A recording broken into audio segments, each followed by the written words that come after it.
Assalamu alaikum to all viewers. Today we will discuss about infection control and precaution. So if we are talking about the infection control and precaution in hospital setup, there are basically two major categories of it. What are those major categories? Number first one is standard precaution. Number second one is transmitted based precaution.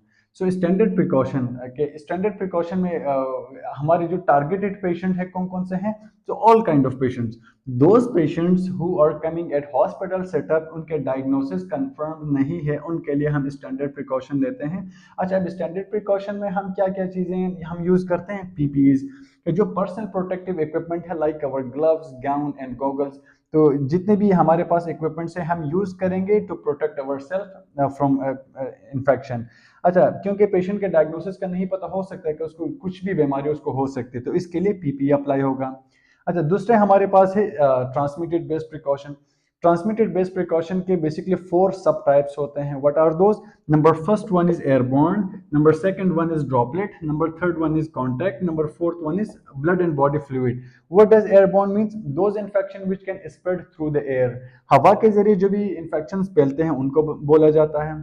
Now, what are those infections? Number first one is TB, second one is COVID-19, chickenpox, measles. So these are the infections which can be spread through the air. तो इसके लिए हम airborne precaution लेते हैं। आप air what are the equipments के हमें क्या करने चाहिए बीइंग इन नर्स फ्लोर पे?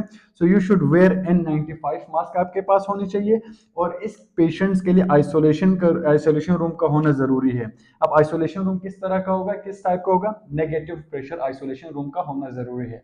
So if you don't have the negative isolation room, आपके हॉस्पिटल सेटअप पे अवेलेबल नहीं है, तो इनको ऐसे रूम में रख के बाहर की तरफ जो विंडो है, बाहर के विंडो को ओपन रखनी है, और फ्रंट की तरफ जो डोर है उस डोर को आपने हमेशा क्लोज रखना है, उसको ओपन नहीं रखना, ताकि इसका इन्फेक्शन जो है वो बाहर की तरफ जाए, हॉस्पिटल के अंदर ना, और दूसरे पेशेंट और स्टाफ जो है वो इन्फेक्टेड ना हो। The second one is droplet precaution. What does droplet precaution mean? Those infections which can spread through aerosols के थ्रू जो भी infections फैलते हैं उनको बोला जाता है। What are those infections? Number first one है mumps. What is mumps? Parotid gland की inflammation होती है, वो saliva के थ्रू फैल सकता है। Number second one is influenza, जो फ्लू है, तो इसके लिए भी जो है droplet precaution है। Pertussis है, जिसको काली कांसी भी बोला जाता है, meningitis है, and pneumonia, चेस्ट इन्फेक्शन जितने भी है, तो उसके लिए ड्रॉपलेट प्रिकॉशन लिया जाता है। सो बीइंग ए नर्स आपको क्या करना चाहिए? आपको सिंपल सर्जिकल मास्क का पहनना जरूरी है इन पेशेंट्स के लिए।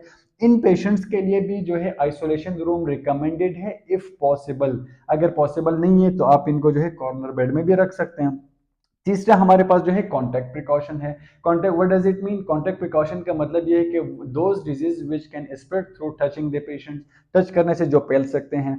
अच्छा, ये टच करने से, ये दीज आर मोस्टली वायरसेस होते हैं, क्योंकि वायरस का साइज कंपैरेटिवली कम होता है, इसलिए वो हवा में ज्यादा देर ट्रेवल कर सकता है। These are bacterial infection. Bacteria जो है कंपैरेटिवली ये साइज में लार्जर होते हैं, हैवी इन वेट होते हैं, इसलिए जो है ये हवा में नहीं फैलते, ये टच करने से फैलते हैं। सो इसको इस तरह से भी याद रखेंगे, ये वायरसेस की कैटेगरी है मोस्टली, और ये जो है बैक्टीरियल कैटेगरीज है। मरसा है, what is मरसा? Methicillin resistant staphylococcus aureus और multiple drug resistant staphylococcus.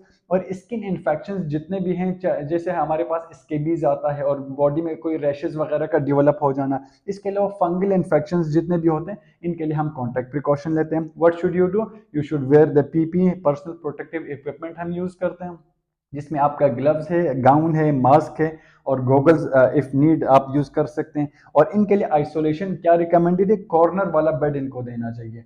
If आप काम कर रहे हैं एक वार्ड में, के जहाँ पे जो है जनरल वार्ड है, चार चार मरीज जो है ना उस वार्ड में है, तो corner bed is recommended for such kind of patient who is in contact precaution. Fourth one और लास्ट वन हमारे पास है blood and body fluid. What does it mean?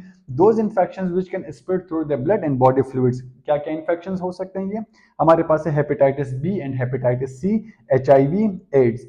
इसके लिए क्या प्रिकॉशन का होना जरूरी है? अगेन इसके लिए भी पीपीई रिकमेंडेड है, पर्सनल प्रोटेक्टिव इक्विपमेंट।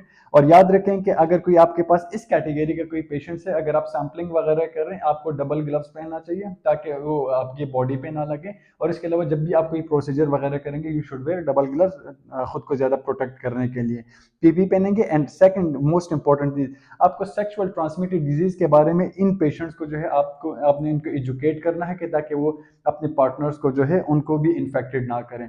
ताकि वो सेफ्टी वगैरह यूज़ करें कि इनके पार्टनर भी जो है इनसे इन्फेक्टेड ना हो। तो आई होप कि आपको समझ आ गई होगी।